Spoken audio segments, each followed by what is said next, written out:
Unit 731, Japan's Secret Horror Lab of World War II. The year is 1939. The bitter wind howls over the frozen plains of Manchuria, sweeping across endless fields of snow. Beneath this desolate wasteland lies a facility shrouded in secrecy. Its official title reads Epidemic Prevention and Water Purification Department. But those who step beyond its iron gates quickly learn the truth. This is Unit 731, and it is not here to purify. Inside, corridors hum with unnatural stillness. Guards patrol with dead eyes. The walls are stained not with dirt, but with something darker that no scrubbing ever removes. Rumors swirl among the soldiers, men who scream without mouths, rooms that freeze you from the inside, whispers that echo from locked vaults. At the center of this cold empire stands General Shiro Ishii, a physician by title, a predator by nature. Cloaked in white, his presence sends a chill deeper than the wind. He welcomes a new batch of arrivals, doctors, researchers, orderlies. Most are hand-picked, sworn to secrecy, chosen for their scientific devotion. But one man among them does not belong. He keeps to the back, silent, observant. His name is Dr. Kiyoshi Aida, a young linguist claiming to specialize in disease anthropology. But in his bag, hidden beneath layers of false credentials, is an ancient scroll, yellowed by age and wrapped in burial linen. Its symbols are not Chinese, not Japanese, they're Egyptian, and much older than any dynasty on record. As the scientists are shown their quarters and given orders, experiments resume in the lower halls. The prisoners, Chinese civilians, Russian POWs, Korean rebels, are stripped, tagged, and reclassified as Maruta, logs for the fire of experimentation. No names, no dignity, just bodies for science. But today, the tests are different. A new serum, codenamed Black Seraph, is introduced. Its origin is unclear, unrecorded in Ishii's otherwise meticulous files. He claims it's an accelerated biological agent designed to test cognitive degeneration. The subject, a young man barely out of adolescence, shackled and trembling, he is injected as observers take notes. For a moment, nothing happens. Then, convulsions, bleeding from the eyes. A scream not human, but layered, as if two voices speak at once. The boy's head jerks back, eyes wide, and he begins chanting in a tongue no one understands. Except Dr. Aida. He watches, paralyzed. The words are unmistakable. I am the watcher of the gate. He who crosses must pay in flesh. Ancient Egyptian, fluently spoken, from someone who has never left rural China. The boy collapses, lifeless, but his mouth remains frozen mid-word. To open the gate is to let what lies beyond walk free. The days grow darker in Unit 731, not by the loss of sunlight, but by the thickening sense that something unnatural has been stirred. After the Black Seraph incident, General Shiro Ishii intensifies operations. There is no pause, no investigation into the boy's ancient utterances. His body has vanished, replaced by a new slate of logs to test. In the surgical chamber, nicknamed Room 4 Delta, a place where even the guards refuse to linger, vivisections commence. Without anesthesia, without remorse. Surgeons remove organs like mechanics taking apart machines. Each body is a puzzle they never planned to reassemble. But not every puzzle is clean. During an abdominal dissection of a middle-aged Korean woman, Dr. Hayashi, the lead pathologist, stops mid-procedure. His scalpel hits something solid, not bone, metal. He reaches in and pulls out a small, tarnished object, slick with blood.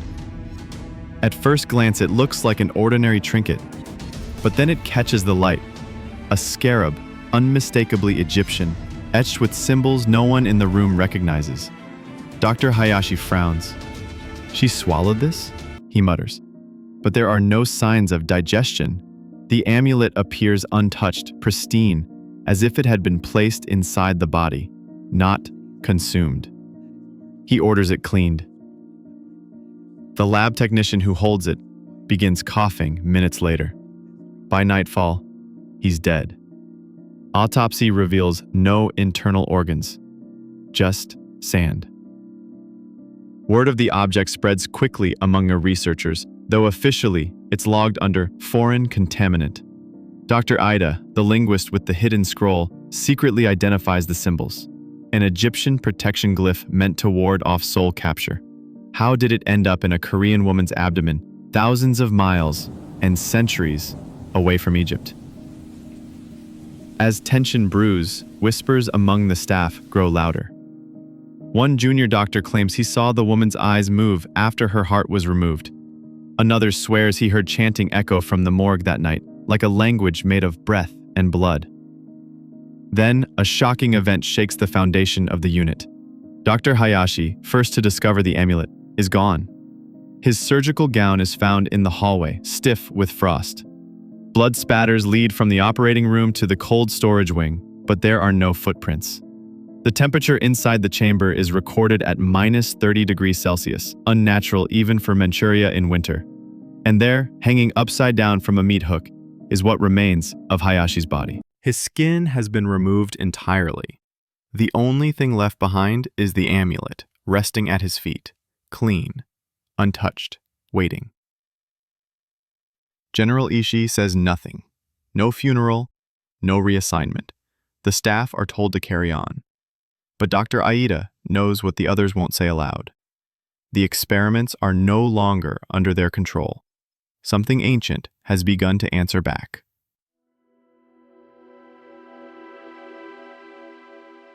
Dr. Kiyoshi Aida walks the blood-stained halls with an urgent purpose. He knows the end is near. He can hear it in the way guards whisper now. No longer proud, but terrified. He can see it in General Ishii's eyes. Still cold, still calculating, but darting more often to the shadows. The deaths have accelerated, not just among the logs. Technicians and orderlies are dying off-screen, one by one. Some disappear entirely. Others are found folded into impossible shapes. All of them connected in some way to Black Seraph, and the strange Egyptian relic recovered from the woman's corpse. And still, the experiments continue. In a hidden chamber below the morgue, sublevel Theta, General Ishii oversees his true obsession, the secret project buried beneath official records. Project Osiris. Here, ancient texts and modern chemistry intertwine. Bodies are injected with necrotic compounds. Electrodes are attached to spinal cords. One chamber is entirely lined with mirrored copper, etched with hieroglyphs scratched by hand. Ishii's own hand. In his journal, he writes, "The Egyptians feared death. We have learned to speak with it." Dr. Aida finds himself torn between two horrors, the nightmare of the experiments and the greater nightmare unfolding within Ishii's private lab. The general has been studying his scroll, somehow aware of its existence. He calls it the bridge between empire and eternity. But time is running out. As Soviet troops close in from the north and American bombs level cities to the south, Ishii prepares to erase everything. Every subject, every body, every trace of the curse that now moves freely through the corridors. The facility must be burned, buried, forgotten. But not everything will be destroyed. In the chaos of evacuation, Ada steals a black dossier labeled OSR, Section 9. Inside are incomplete schematics, notes scrawled in both Japanese and broken Coptic, and a final page simply titled Subject Alpha, Transmigration Attempt Number 1. He escapes with it under his coat, fleeing through the tunnels as the incineration systems roar to life behind him. Smoke rises from the plains of Pingfang. The glass windows of the surgical ward explode outward, as if something inside has forced its way out. Flames consume years of terror. Bodies are reduced to ash. The curse is buried, or so they believe. Tokyo, 1975. The television flickers in the corner of the apartment, the news anchor's voice distant, muffled. U.S. Army official dies mysteriously. Internal desiccation. But Reiko Nakamura isn't listening. She's buried in stacks of yellowed photographs, brittle telegrams, and journals long forgotten by time. Each bears the same three characters that have haunted her family for decades. Unit 731. A historian by profession, Reiko has made a life out of studying ancient curses, mummification rites, ritual burials, soul binding. But this time, the subject is personal. Her grandfather, Dr. Kiyoshi Aida, vanished in 1945. No body, no record. Only a single photograph of him in military uniform, and a note scrawled on the back in his shaky hand. Never open the box. That box now sits in front of her. It arrived that morning in an unmarked envelope, dusty, wooden, and locked with an ornate brass clasp. Her name carved crudely into the lid. And inside, wrapped in black linen, is something she never expected to see. A glass vial filled with a shimmering tar-like substance. And something else, a preserved eyeball floating in the fluid, staring at her. As her fingers brush the glass, the temperature in the room drops. The lights flicker. For a moment, everything is silent, not quiet, but void of sound, like she's fallen underwater. That night, Reiko dreams. She lies on a metal table, naked, cold.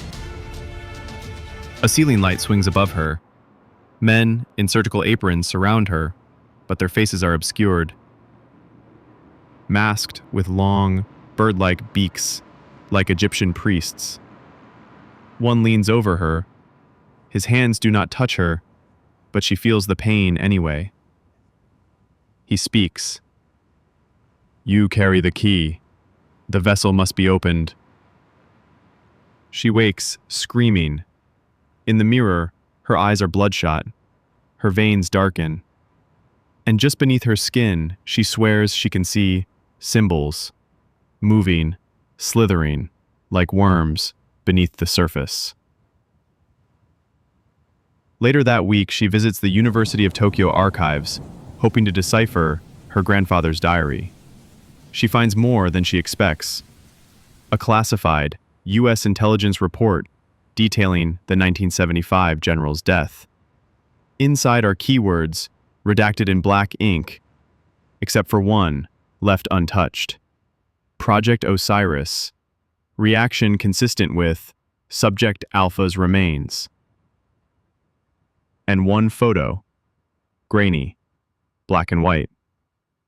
The general's body lies mummified.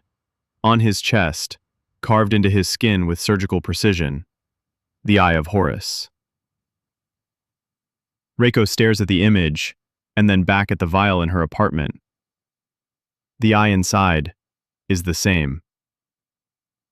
Tokyo, 1975.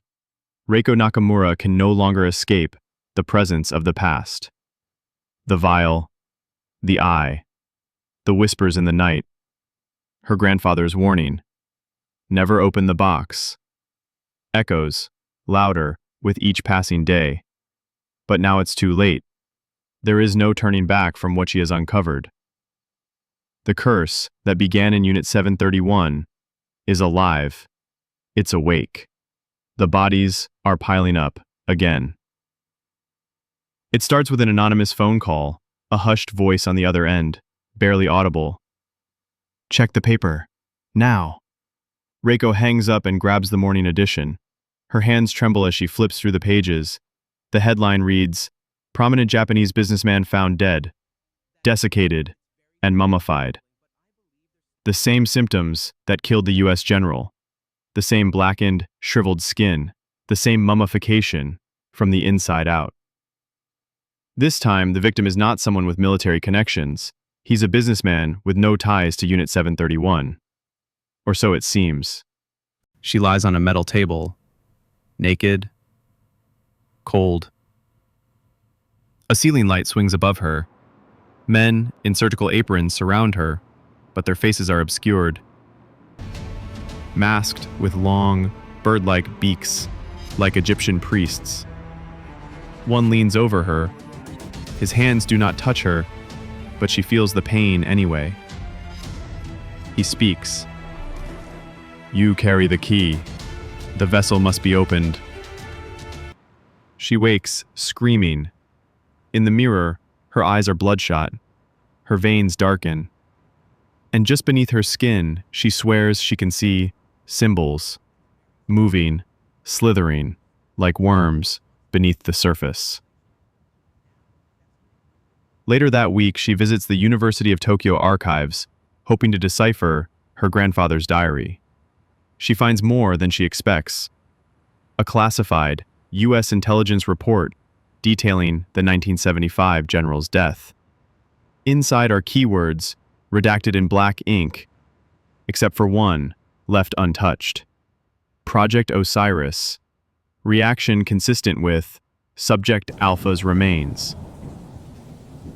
And one photo, grainy, black and white. The general's body lies mummified. On his chest, carved into his skin with surgical precision, the Eye of Horus. Reiko stares at the image, and then back at the vial in her apartment. The eye inside is the same. Tokyo, 1975. Reiko Nakamura can no longer escape the presence of the past. The vial, the eye, the whispers in the night. Her grandfather's warning. Never open the box. Echoes, louder with each passing day. But now it's too late. There is no turning back from what she has uncovered. The curse that began in Unit 731 is alive. It's awake. The bodies are piling up again. It starts with an anonymous phone call, a hushed voice on the other end, barely audible. "Check the paper. Now." Reiko hangs up and grabs the morning edition. Her hands tremble as she flips through the pages. The headline reads, "Prominent Japanese businessman found dead, desiccated, and mummified." The same symptoms that killed the U.S. general. The same blackened, shriveled skin. The same mummification from the inside out. This time, the victim is not someone with military connections. He's a businessman with no ties to Unit 731. Or so it seems. Reiko digs deeper. The businessman Katsu Tanaka had recently funded a historical exhibition on World War II atrocities, including those committed by Japan's military. His death is a mystery, and yet strangely, it mirrors the pattern she's been tracking. It's not just the mummification. Tanaka's personal files reveal strange interests, unlisted visits to places she thought long buried, Pingfang, Unit 731. Reiko's investigation leads her to a former colleague of Tanaka's, Yukio Ishida, a historian who worked with the businessman on the exhibit. Ishida's apartment is near the university archives, its entrance covered in thick ivy and shadows. When Reiko knocks, the door creaks open of its own accord. Inside, she finds nothing but the smell of rot. The once meticulously organized room is now a chaotic wreck. Books are scattered across the floor, as if thrown in a desperate frenzy. Photographs of ancient Egyptian mummies line the walls, except one. The final photograph, pinned above the desk, shows Ishida himself. His face is partially burned, his eyes wide in terror. In his hands, he grips a small box.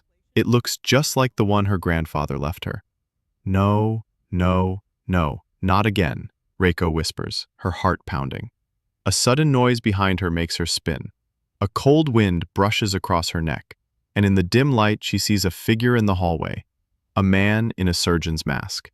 His face is hidden, but his stance is familiar. The air itself seems to hum, a distorted echo from the past. The figure steps closer. The man speaks, his voice a rasp. "The ritual is still in motion. You must stop it, before it consumes you too." Before Reiko can respond, the figure vanishes into the shadows, leaving her alone in the wreckage of Ishida's apartment. Shaken, she notices something chilling beneath the desk, a set of keys. She picks them up, feeling a sense of déjà vu. The key to sub-level Theta, the very area where her grandfather's research had been conducted. The chilling truth becomes undeniable. The curse has now reached her doorstep. Tokyo, 1975. Reiko Nakamura stands at the edge of a precipice. The more she uncovers about Unit 731, the deeper she falls into a web of dark rituals and forbidden science. The cursed vial with the blinking eye, the fragmented diary of her grandfather, the visions, those fleeting glimpses of masked figures and ancient symbols that haunt her waking hours. Now, armed with the mysterious set of keys she found at Ishida's apartment, she heads to sub-level Theta, the hidden sub-basement beneath the University of Tokyo archives. It's a place few know about, and even fewer dare to enter. But it's here, among the forgotten files, where the answers lie. The door groans open as Reiko steps into the cold, musty air, her flashlight flickering across the rusted walls. There, in the farthest corner of the room, is a locked steel cabinet, its exterior engraved with hieroglyphs that seem to shift when she moves, pulsing with a strange, subtle energy. Her heart races as she slides the key into the lock. The cabinet opens with a terrible creak, revealing more than a dozen leather-bound tomes, each filled with incomplete experiments and gruesome sketches of human bodies contorted and twisted by bizarre procedures. Among them is one book that stands apart from the rest, its cover adorned with an intricate golden eye, the same symbol that's been appearing in Reiko's visions. She opens it cautiously. It's a scroll, not a book, but something far older. The ink is faded, barely legible in some places, yet the words make sense to her now, as if something, some force, compels her to understand them. The scroll is titled, The Scroll of Osiris, Ritual of Immortality and Transmigration. As Reiko reads, the world around her begins to warp. The air thickens. The light flickers as she deciphers the ancient Egyptian text. To bind the soul is to steal its essence. To awaken the gate is to give it form in the world of flesh. The vessel shall carry it until the end of days. This ritual isn't just a method of controlling death. It's about stealing it. The process, outlined in the scroll, is an abominable fusion of science and magic, a blasphemous attempt to bind the soul of the dead into a living body, creating something beyond mortality. Reiko's hand shakes as she turns the page. She reads a passage about the first successful experiment, titled Subject Alpha. The diagram depicts a man's body, eyes wide with terror, as ritualistic markings are etched into his skin. The diagram closely resembles the procedure her grandfather had been working on before his disappearance. Only it goes further.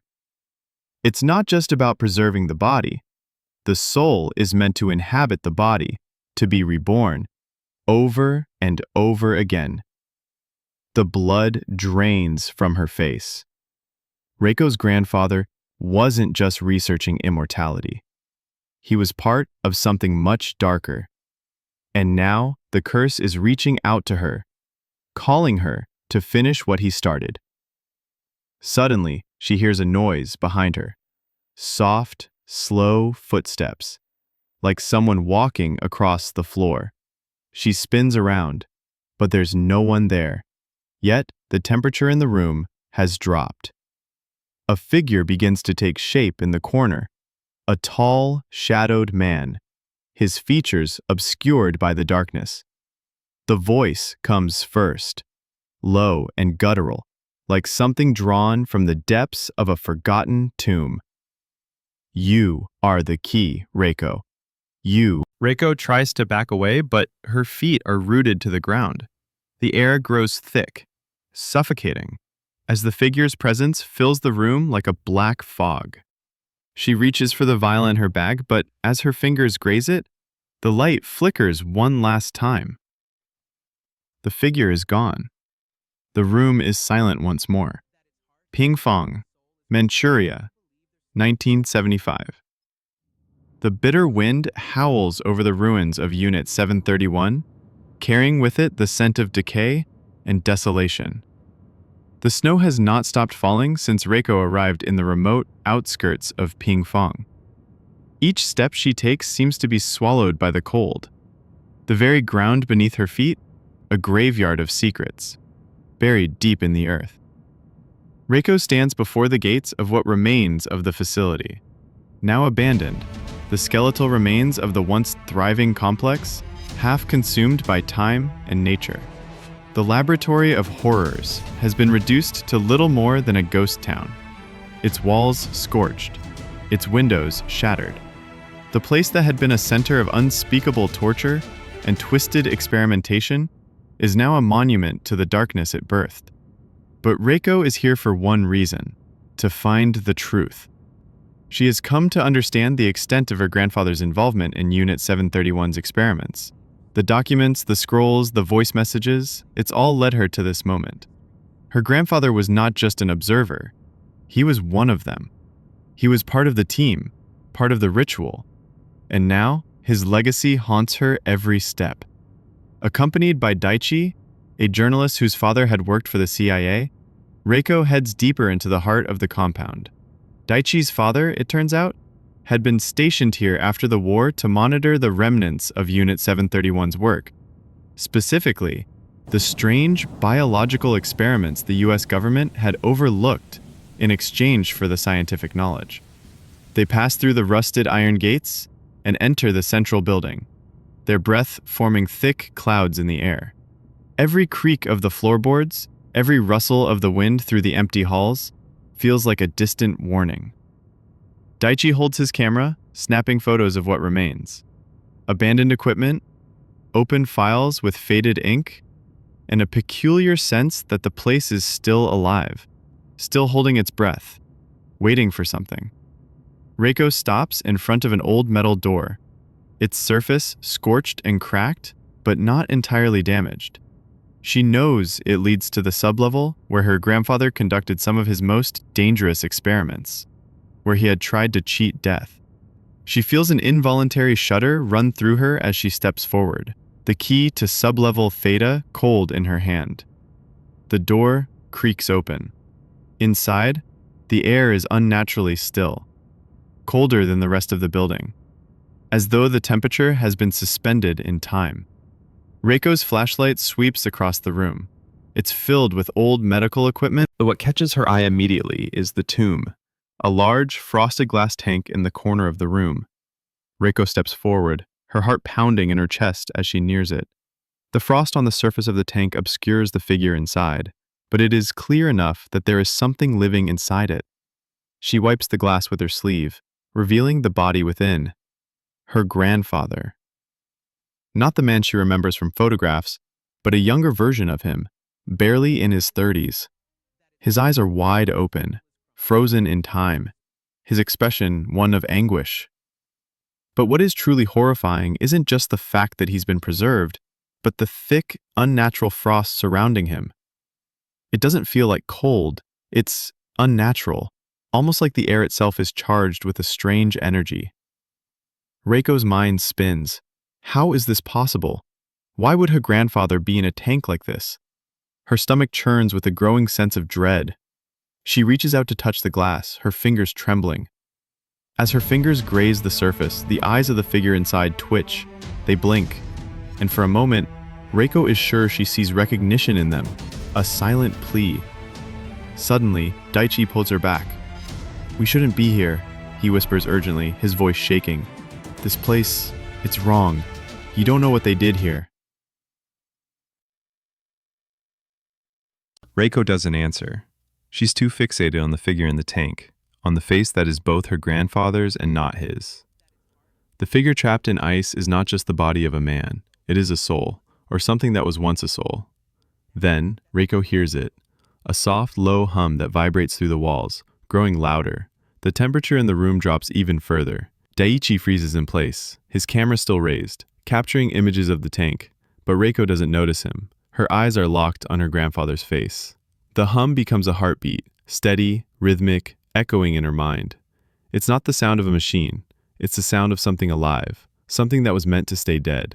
Without warning, the lights flicker, the temperature plummets even further. Frost forms rapidly on the walls and floor, making the air difficult to breathe. The eyes inside the tank snap open, and the frosted glass shatters in an explosion of ice. Ping Fang, 1975. The world is no longer the same. The moment the glass tank shatters and her grandfather's body begins to stir, the air grows thick with dread. Reiko's mind reels as she watches the figure, not quite human, lurch forward from the remnants of the frozen tomb. Its movements are jerky, unnatural, like a puppet being controlled by invisible strings. Reiko stumbles back, her heart pounding in her chest. She sees the cracks in its skin, the unnatural glow in its eyes. Eyes that still recognize her, even as the body that holds them is twisted, alien, and decaying. The figure opens its mouth, but the voice that emerges is not her grandfather's. It's distorted, layered, as though more than one voice speaks in unison. An ancient guttural sound, filled with ancient power and malevolent intent. The ritual has been completed. A voice that reverberates through her mind as much as it does the air. Daiichi takes a cautious step back. His camera still recording, but his hands are trembling. Reiko, this isn't him. This isn't your grandfather anymore. Reiko's blood runs cold. The figure lurches toward them, its movements erratic, yet deliberate, as if drawn by some unseen force. She can see that beneath the decaying flesh and cracks in its body, the face is still vaguely familiar. Her grandfather's features, distorted but still human, still her blood. But something far darker lies beneath. The figure's chest expands, and with a breath that seems to draw from the very depths of the earth, it speaks again, its voice a hollow whisper. Osiris lives, and now it binds. Reiko's head spins. The name Osiris echoes in her mind like an ancient curse. The scroll, the experiments, the voice from her grandfather's journal, Project Osiris. She understands now. It was never just about living forever. It was about controlling the soul, manipulating the very essence of life and death. This figure, this thing, was the result of an attempt to bring something far older back into the world. It was never meant to be just a man. It was a vessel, a prison, created to house something far more powerful. The thing that had been bound in the body of Reiko's grandfather was Osiris himself, the god of life and death, the one who could not be contained. Reiko stumbles backward, horror crashing through her like a wave. Her grandfather had tried to bring Osiris back, to force the god of the dead, to inhabit a living body, to bind his power and use it as a weapon. But it had gone wrong, horribly wrong, and now Osiris was free. The figure reaches out with hands like claws, and as its fingers graze Reiko's cheek, she feels a coldness seep through her. Not just physical cold, but something deeper, something that chills her very soul. It's as if Osiris is trying to claim her. No! She gasps, pulling away, but the thing follows her. Its steps are slow, deliberate, as if savoring the moment. No! You can't. Not me. Not again. Daichi, in a panic, rushes to the tank, grabbing a nearby needle filled with a strange, glowing serum, the last of the biological weapons from Unit 731's experiments. Get back, Reiko, he yells, but she can barely hear him over the roar of the heartbeat pounding in her ears. Before Reiko can stop him, Daichi plunges the needle into the figure's chest. The creature shudders, its body convulsing in agony as the serum reacts. A scream, ancient and terrible, fills the air, so loud and unbearable that Reiko falls to her knees, clutching her ears. For a moment there is nothing, just the eerie silence of the room. Then, the creature stops moving. It falls to the floor with a sickening thud, its skin crumbling away like ash. Reiko's heart stops in her chest. For one horrible moment she thinks it's over, but then, the air shifts. The heartbeat, still pounding, steady, grows louder. And then, Osiris begins to laugh. Not as a man, but as something other. The sound is hollow, like the echo of a tomb opening, like the earth itself is laughing at their feeble attempts to stop what has already begun. Ping Fang, 1975. Reiko Nakamura stands on the precipice of something too horrifying to comprehend. The thing that had once been her grandfather is no more. In his place is Osiris, the ancient god of life and death, reborn through the twisted rituals of Unit 731. The body in which he now resides is not just a man, it is a vessel that should never have been opened. As the last remnants of her grandfather's body crumble away into ash, Reiko feels it, a presence in her mind, seeping into her very soul. It's the feeling of something ancient, alive, something that was never meant to walk in the world of the living again. Osiris is here, and he wants Reiko. The air in the room grows heavy.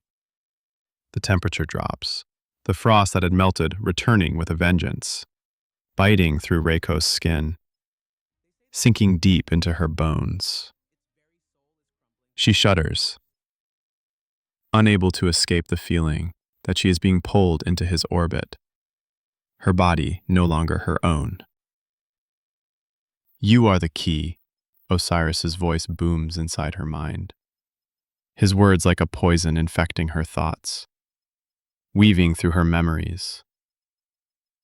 The ritual must be completed, Reiko. You are the vessel now. Reiko stumbles back, her vision swimming. She can't breathe, can't think. The overwhelming power of Osiris presses down on her chest like a weight too heavy to bear.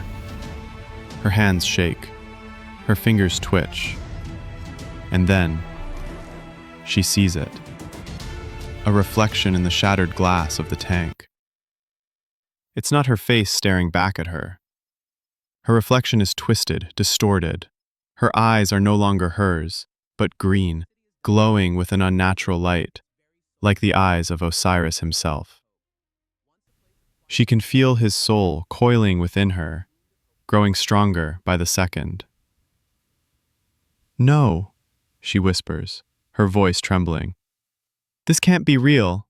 This is a curse. Osiris's laughter fills the room, low and hollow, like the sound of a tomb opening after centuries of silence. It is not a curse, Reiko. It is a destiny. You were chosen long ago. She falls to her knees, the world around her spinning. Daichi, still in shock, tries to approach her, but he is stopped by an unseen force, a cold, invisible barrier that repels him, throwing him back against the wall. His breath is visible in the frigid air, his face pale with fear. You cannot fight me, Daichi. The voice of Osiris fills the room, his power radiating from Reiko's very being. The soul that has crossed into this vessel cannot be denied. It is eternal. The memories of her grandfather flash before her eyes, his obsession with immortality, his experiments on the boundary between life and death. She now understands. It wasn't just about cheating death. It was about possessing it. Osiris had been bound by human hands, trapped in a body that wasn't his own. And now, that body has been passed down to Reiko. You are my rebirth. The words feel like an invasion. They are no longer just his thoughts. They are her own. Together, we will reshape the world. Reiko's chest tightens. Her soul is slipping away, being replaced by something older, something more dangerous. She feels herself fading, like a candle's flame being snuffed out by a breath of wind. But at the same time, she feels a pull, a dark power stirring inside her. Then, a familiar voice cuts through the chaos. It is Daichi. His voice strained with panic but clear. Reiko, don't listen to him. You're not just a vessel. You're more than this. You're still you. For a moment, the fog in her mind clears, just enough for Reiko to focus on Daichi's words. She is still herself. She hasn't lost herself completely. But as she looks into Daichi's eyes, she sees something horrifying. The green glow of Osiris's influence is spreading. It's taking him too. His breath slows, his face becoming pale, as he stumbles toward her, reaching out in desperate need. Daichi! No! Reiko screams, but her voice is no longer her own. The sound that comes from her throat is deep, ancient, echoing with Osiris's will. You cannot stop what is coming. Osiris's presence grows, dominating her every thought. She can feel his power mixing with her own. Her body is no longer hers to control. Osiris is inside her, and his plan is unfolding. But there is still a tiny spark of Reiko's will that refuses to extinguish. She fights. She clings to the memory of her grandfather's final plea. Never open the box. Her hand reaches for the vial, still gripped tightly in her fingers. The eye of Horus pulses within it, and for one fleeting moment, Reiko understands the final step of the ritual, the one her grandfather had left unfinished. It's not too late to stop Osiris. Ping Fong, 1975. The air is thick with a suffocating silence. The room, once filled with fear and chaos, is now frozen. Frozen in time, frozen in power, as the ancient god that is Osiris awakens within Reiko. His influence is undeniable now. His power is fully intertwined with her essence. Her hand trembles, holding the vial, the eye of Horus, the key to ending it all. But the world around her seems to close in, as though the curse has already taken hold of everything, her mind, her body, her soul. Osiris's voice reverberates in her skull, deep and unyielding. You cannot stop what is inevitable. I am bound to you, Reiko. You are mine. She can feel it, the crushing weight of Osiris's will pushing against her own consciousness, attempting to erase who she is. His presence fills her chest, her limbs, her thoughts. He is inside her, a parasite, a god that will not relinquish his hold. Reiko falls to her knees, gasping for breath, fighting to keep her mind intact. Daichi watches helplessly, his face pale with terror as he reaches out to her.